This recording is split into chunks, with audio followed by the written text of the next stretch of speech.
Olá pessoal, nesse vídeo eu vou demonstrar como é possível facilmente nós calcularmos o valor P num teste binomial com a ajuda do Excel. Bom, eu formatei aqui uma planilha no Excel com as seguintes informações. Nessa célula eu registrei o que seria o valor da probabilidade populacional de acordo com a hipótese nula, ou seja, o valor de π. Então vamos supor que num teste hipótese qualquer, que de acordo com a hipótese nula a proporção populacional seja de 0,6 ou 60%. E que vamos trabalhar com retirada de amostra aleatória de tamanho 15. Nessa parte aqui da planilha, eu estou registrando na coluna E o número de sucessos que eu posso ter numa amostra de tamanho 15. Então, de 0 a 15.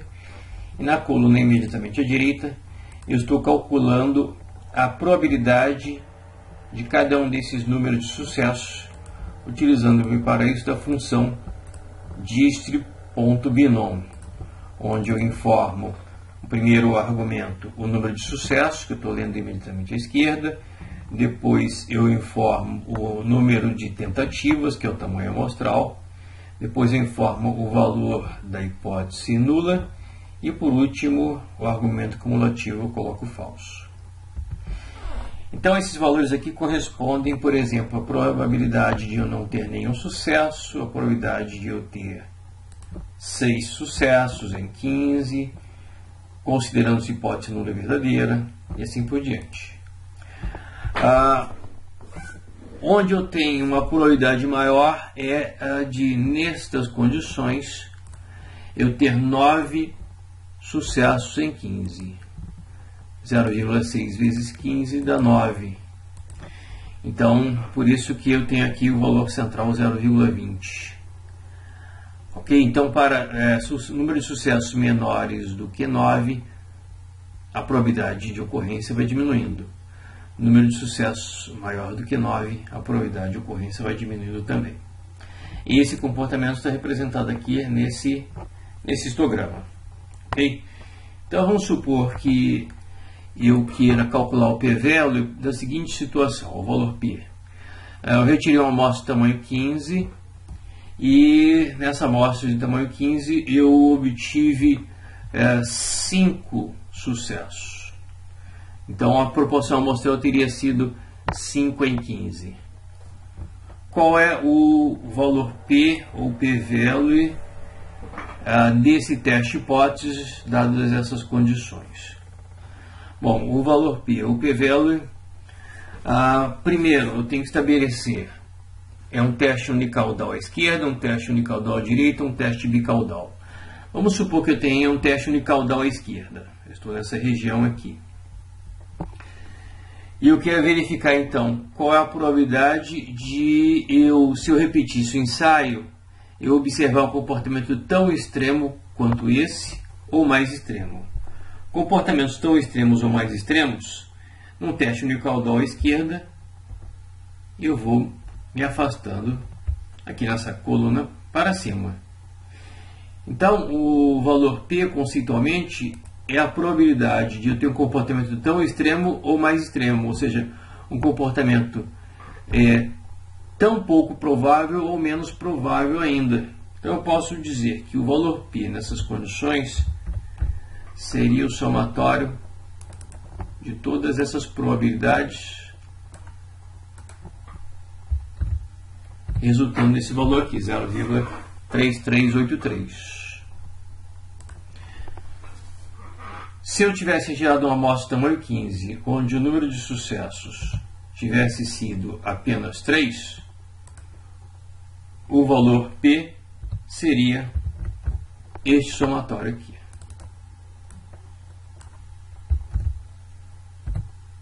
Então o valor P é a probabilidade de eu obter um comportamento tão extremo ou mais extremo. E se o teste fosse unicaudal à direita, então trabalhando nessa região aqui direita, e eu tivesse obtido um número de sucesso igual a 12. Nesse caso, o valor P seria somatório das probabilidades de comportamentos tão extremos ou mais extremos. Então, para 12 sucessos em 15, num teste unicaudal à direita, o valor P seria de 0,0905. Mas e se eu estivesse realizando um teste bicaudal e eu tivesse retirado uma amostra aleatória de tamanho 15 com 5 sucessos? Bom, se o teste fosse unicaudal, o valor P seria de fácil cálculo. Seria o somatório de todas essas probabilidades. Um comportamento tão extremo, x igual a 5, ou o mais extremo, x igual a 4 até x igual a 0. O p-value bicaudal, eu teria que considerar comportamentos tão extremos ou mais extremos também do lado oposto, ou seja, do lado esquerdo aqui desse histograma e do lado direito.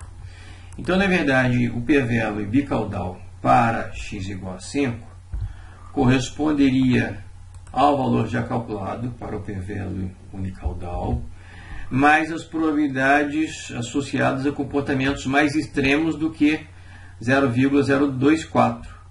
Onde é que eu encontro isso? Aqui 0,02194 mais 0,0047 mais 0,00047. Então, o valor π para um teste bicaudal seria esse, 0,06095. E se no teste bicaudal o número de sucessos tivesse sido 13? Bom, para um valor P unicaudal, o cálculo seria simples. Seria o somatório das probabilidades de um comportamento tão extremo ou mais extremo. No caso do valor P bicaudal, eu tenho que considerar também os comportamentos tão extremos ou mais extremos aqui para cima, ou seja, na região à direita e na região à esquerda. Então, o valor P, o p-value bicaudal, seria o somatório que me deu origem ao valor P unicaudal, mais probabilidades menores ou mais extremas do que 0,02194, ou equivalentes. Eu tenho aqui o 0,024, não é o valor que eu deveria adicionar.